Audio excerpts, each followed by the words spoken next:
अस्सलामुअलैकुम सामीन, 17 ज़िलक़ादा और 7 जून है। आज की खबरों की शुरुआत मदरसा इस्लामिया अरबिया सिराजुल उलूम खोड़ा मुज़फ़्फ़रनगर के दर्जा हिफ्ज़ के उस्ताद क़ारी मोहम्मद सलमान की तिलावत कलाम पाक से की जा रही है। माशाअल्लाह, ये दीनी इदारा हज़रत क़ारी जाफ़र साहब दामत बरकातुहुम की देख रेख में, उनकी निगरानी में अपना इल्मी सफ़र पूरा कर रहा है।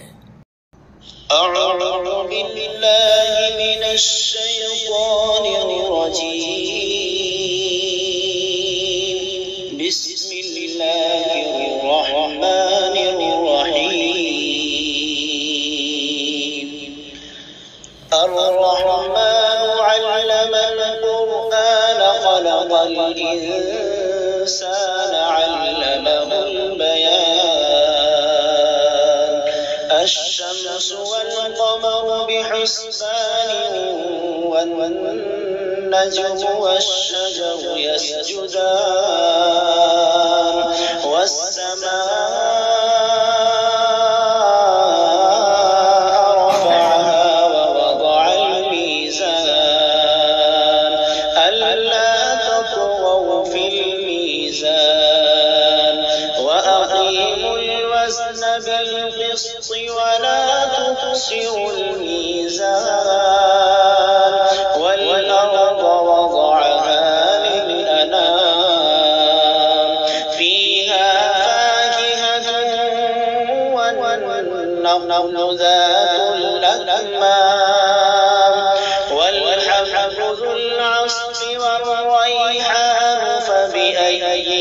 آلاء ربكما تكذبان خلق الإنسان من صلصال كالفخار وخلق الجان من مارج من نار فبأي آلاء ربكما تكذبان رب المشرقين ورب المغربين فبأي آلاء ربكما تكذبان مرج البحرين يلتقيان بينهما برزخ لا يبغيان فبأي آلاء ربكما تكذبان يخرج منهما اللؤلؤ والمرجان فبأي آلاء ربكما تكذبان وله الجوار المنشآت في البحر كالأعلام فبأي آلاء ربكما تكذبان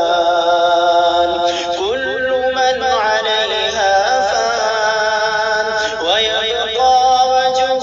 ربك ذو الجلال والإكرام فبأي آلاء ربكما تكذبان يسأله من في السماوات والأرض كل يوم هو في شأن فبأي آلاء ربكما تكذبان سنفرغ لكم أيها الثقلان فبأي آلاء ربكما تكذبان يا معشر الجن والإنس إن استطعتم أن تنفذوا من أقطار السماوات والأرض فانفذوا لا تنفذون إلا بسلطان فبأي آلاء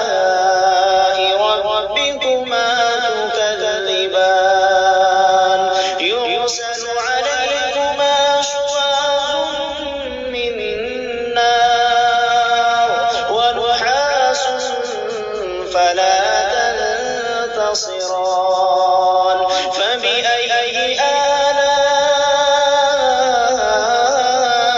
ربكما تكذبان فإذا انشقت السماء فكانت وردة كالدهان فبأي